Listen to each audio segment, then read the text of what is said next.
Hey everyone, Jay from Digiboard Games here. Today we're going to be having a look at Blackguards by Daedalic Entertainment. Other games that Daedalic has made over the years include Torchlight 2 and Machinarium. Blackguards is a turn-based fantasy RPG that is based on the Black Eye role-playing system, and it's out on Steam Early Access now and is due out for full release next month. I've tried playing it for a bit over the last week for a brief time, and if you continue to watch, I'll explain more about this experience. So, in Blackguards, you have a few options at the top right corner. As you can see here, you can rest, you can check out your character sheets where you can upgrade your base values, your weapon talents, your base talents like your willpower, your survival, and your animal lore. And then you have your spells and your special abilities. Like these would be, like say if your main guy here is a melee fighter, you can choose to upgrade some of the points with your AP at the top middle, where it says Digiboard, and then there's 89, that's how many AP I have. And to get this defensive stance under melee, it would cost me 200 AP to unlock that. The little arrows beside each will allow you to switch between characters.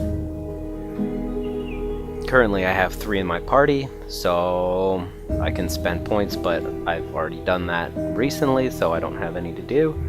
At the top right, you can click on the inventory bag, and you can jump in here to see what you currently have in your inventory. You have different types of weapon sets that you can equip each character with. Depending on the character, they're proficient with certain weapons more than others.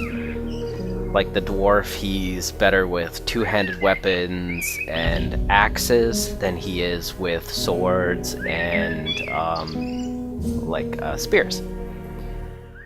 Great idea, hiding your map in a hollow tree in the middle of the woods. Well, come on, you beasts!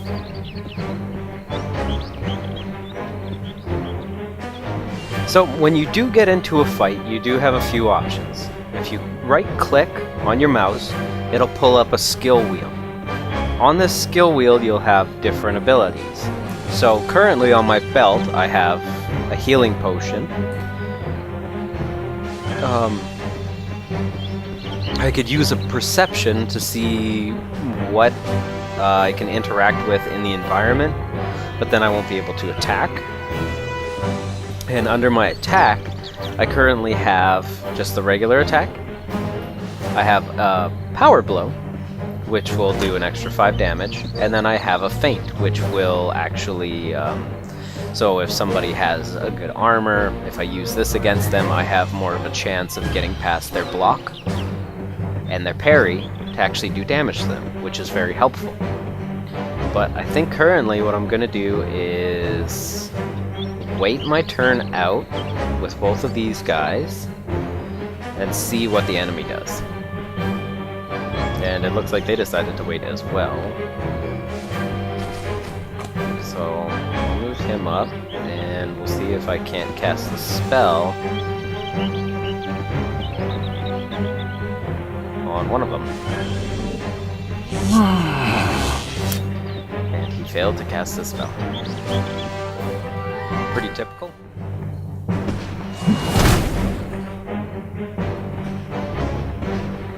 And as you can see, after I hit that guy at the bottom here, that you can actually see the wound on him that I was talking about previously.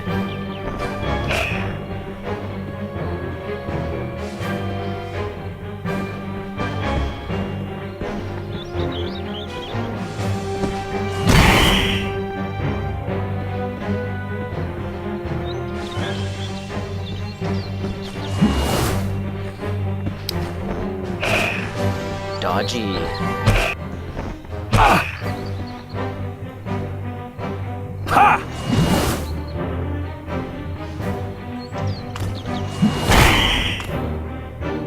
Oh, hells. So what? It's still there. See? I see a shred of leather with some scribbles on it. Oh, this is the way. Follow me.